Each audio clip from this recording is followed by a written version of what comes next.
নমস্কার বন্ধুরা, ঐশীস কিচেনে সবাইকে জানাই স্বাগত। আজ আমি দেখাবো কচুর পাতা ভাজা। এটা খুবই খেতে ভালো লাগে। আপনারা এইভাবে বাড়িতে একবার বানাবেন, দেখবেন বাড়ির সবাই চেটে পুটে খেয়ে নেবে। তাহলে দেখুন আমি রেসিপিটা কিভাবে করি। আমি গ্যাসে একটা কড়া বসিয়ে দিয়ে এর মধ্যে দিয়ে দিলাম অল্প জল। জলটাকে দিয়ে এবার এর মধ্যে আমি দিয়ে দেব কুচানো কচুর পাতা। কচুর পাতাটাকে আমি কুচিয়ে খুব ভালো করে ধুয়ে জল ঝরিয়ে নিয়েছি। এবার এই কুচানো কচুর পাতা সব দিয়ে আমি ঢাকা দিয়ে কিছুটা সেদ্ধ করে নেব। আমি 60% সেদ্ধ করে নেব, খুব ভালো করে কিন্তু সেদ্ধ করব না। এবার এটাকে আমি জল ঝরিয়ে নেব। গ্যাসে আমি আরও একটা কড়া বসিয়ে দিলাম। কড়াটা গরম হয়ে গেছে, এর মধ্যে এবার দিয়ে দেব সর্ষের তেল। এই তেলটাকে গরম করে নেব। তেলটা গরম হয়ে গেছে, এবার এর মধ্যে দিয়ে দেব শুকনো লঙ্কা।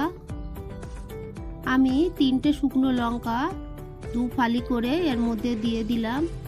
যে কোনো শাকে শুকনো লঙ্কাটা বেশি দিলে এর স্বাদ কিন্তু বেশি ভালো লাগে। এর মধ্যে আমি দিয়ে দিলাম ছাড়ানো রসুন আর পেঁয়াজ কুচি। আমি একটা রসুন ছাড়িয়ে দিয়েছি আর 2টো পেঁয়াজ কুচি দিয়েছি, আর দিয়ে দিলাম পরিমাণ মতো কাঁচা লঙ্কা। আপনারা আপনাদের পছন্দ মতো দেবেন। এর মধ্যে দিয়ে দিলাম লবণ। এবার এটাকে ভালো করে নেড়ে নেব। আপনারা যতটা ঝাল খান সেই অনুযায়ী ঝালটা দেবেন।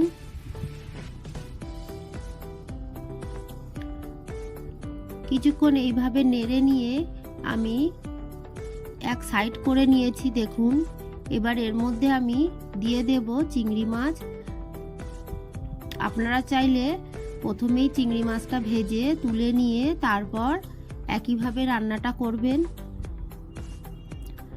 চিংড়ি মাছটাকে দিয়ে এবার আমি এর মধ্যে দিয়ে দেব অল্প লবণ, তারপর দিয়ে দেব অল্প হলুদ গুঁড়ো। এবার নেড়ে নিয়ে চিংড়ি মাছটাকে আমি ভেজে নেব।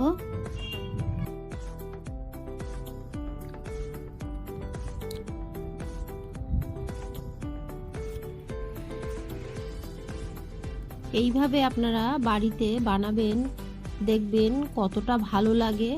এই কচুর পাতা দিয়েই আপনাদের খাওয়া হয়ে যাবে। এবার পেঁয়াজ রসুন কাঁচা লঙ্কার সঙ্গে আমি চিংড়ি মাছটাকে মিশিয়ে আবারও একটু নেড়ে নেব।